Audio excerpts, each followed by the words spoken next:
Welcome back to the 6 Yard Line podcast. I'm Noel. So, did Arsenal get robbed on the weekend at Forest? Well, that's a good question, but let's get into it. So, Forest versus Arsenal on the weekend, 0-0, not an instant classic, but a very solid game from Forest. I think it was a result that was, not something I forecasted, to be honest with you. I thought Forest were going to probably lose this one just based on the fact that Arsenal, obviously, the most informed team in the country, most consistent team in the country, I think, right now. And when you look at Forest's home record, you look at the last home game against Everton, there wasn't a lot to really cheer about. They just beat West Ham. That's not really difficult unless you're Spurs. And it just seemed like, this was, City losing earlier in the day. This seemed like it was geared for an Arsenal victory because at the end of the day, that's kind of what you thought they would come out all guns a blazing to get that 9-point gap.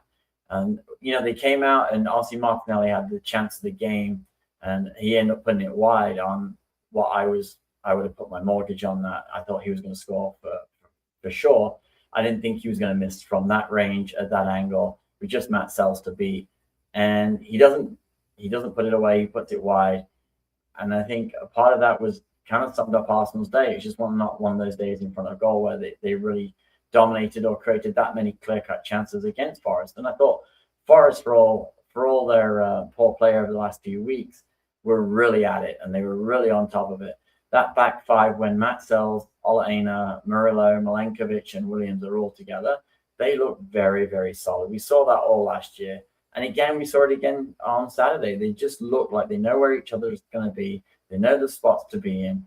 And they've got each other's back. And you see the way they were defending, see the way they were communicating. And you just think it's a really tough team to break down when they're on their day. And I thought the Forest midfield of Elliot Anderson, Dominguez, and Callum Hudson-Odoi were fantastic. I thought Gibbs-White was a bit off, to say the least. I think he had a couple of really straight passes that, put Forest under pressure really quickly, which is what happens when you play against a team like Arsenal.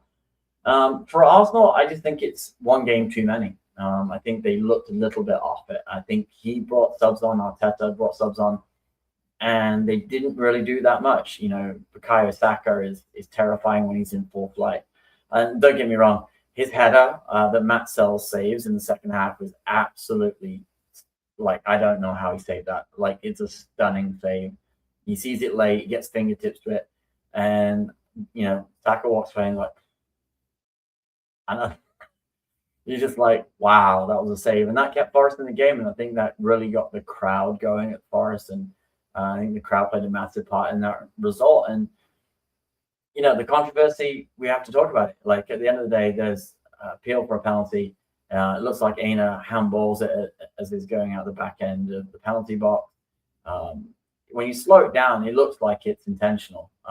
But again, when you watch it in full speed, you kind of see Elliot Anderson does actually knock Aina's arm forward, and then natural reaction is to kind of pull it into your body, and I think it hits the ball. I think if you give that, I think Forest is writing another letter to the VAR and the PGMOL about bias against the top six. I think they didn't want any of that controversy. It was a 50-50. I know Arsenal fans do think, like Arteta, think it should have been a penalty.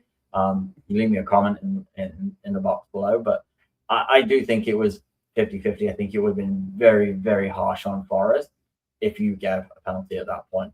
If it was at the other end and it was Forest who were appealing for that, I don't think Forest would have got it either. So, but that tells you more about the state of PGMOL and VAR.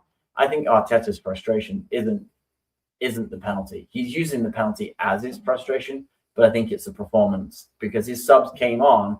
And when you bring on guys like Trossard, Saka, Eze, you're looking for something. You're looking for a spark. You're looking to get them going, and they just didn't get going. And I think his frustration is more of that than it is the penalty decision. But did they get robbed? It depends on what side you're looking at it. But I think the most, from a neutral standpoint, I think most people say it's a 50-50. On some days that's a penalty, some days it's not. But that's the inconsistency of the Premier League. But at the end of the day, hey, Forest got a point. They needed it after West Ham and Leeds both winning earlier in the day. And you know what?